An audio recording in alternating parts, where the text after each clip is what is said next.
السلام علیکم دوستوں، آج 29 جولائی کو بلوچستان کے موسم کا احوال۔ آج بلوچستان بھر میں کوئی بارش کا خاص امکان نہیں ہے، البتہ ایک دو مقامات پر لوکل ڈیولپمنٹ بننے کے چانسز موجود ہیں۔ سب سے پہلے بات کرتے ہیں کہ کہاں بادل رہنے کی توقع ہے۔ سب سے پہلے خوزدار کی بات کریں تو یہاں ہلکے بادل رہنے کی توقع ہے۔ اس کے علاوہ سبی، رکنی اور ساتھی یوب کے اندر ڈیولپمنٹ ہمیں نظر آ رہی ہے بارش کی۔ بارکان، کولو، ڈیرہ بگٹی میں بھی چانسز بارش کے ہیں، لیکن اگر بارش نہ ہوئی تو بادل ہلکے رہنے کی توقع ہے۔ اس کے علاوہ ہم بات کریں زیارت کی تو وہاں ڈیولپمنٹ بننے کے چانسز موجود ہیں۔ کلات، مچ اور کوئٹہ کی بات کریں تو یہاں بھی مطلع جزوی آبارآلود رہے گا۔ خوزدار، تربت اور وڈ کی بات کریں تو یہاں پر بھی مطلع جزوی آبارآلود رہے گا، لیکن ہلکے اکا دکا مقامات پر ہلکے بادل نظر آئیں گے۔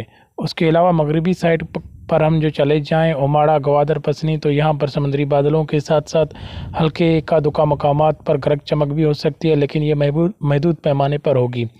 اس کے علاوہ خاران اور آوران کی بات کریں تو یہاں بھی کوئی ڈیولپمنٹ ہمیں نظر نہیں آ رہی، البتہ دن گرم رہنے کی توقع ہے اور حبس کی کیفیت بھی محسوس ہو سکتی ہے۔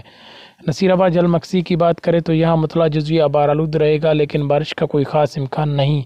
یہ تھی بلوچستان بھر کے ویدر کی اپڈیٹ۔ اس کے علاوہ بلوچستان میں کوئی خاص ڈیولپمنٹ ہمیں نظر نہیں آ رہی، لیکن ایک دکا مقامات پر ہمیں لوکل ڈیولپمنٹ سے بارش برسنے کے چانسز بن رہے ہیں۔ جہاں بھی بارش برسنے کے چانسز ہیں وہاں لوکل ڈیولپمنٹ کے چانسز کے تحت ہی ہو سکتی ہے۔ جہاں بھی بادل بنیں گے وہ وہیں پر ہی برسیں گے، اور اگر بادل اسٹرانگ ہوئے تو ان علاقوں کے قریبی علاقوں میں بارش برسا سکتے ہیں، ورنہ یہ سسٹم وہیں پر برس کر ختم ہو جائے گا۔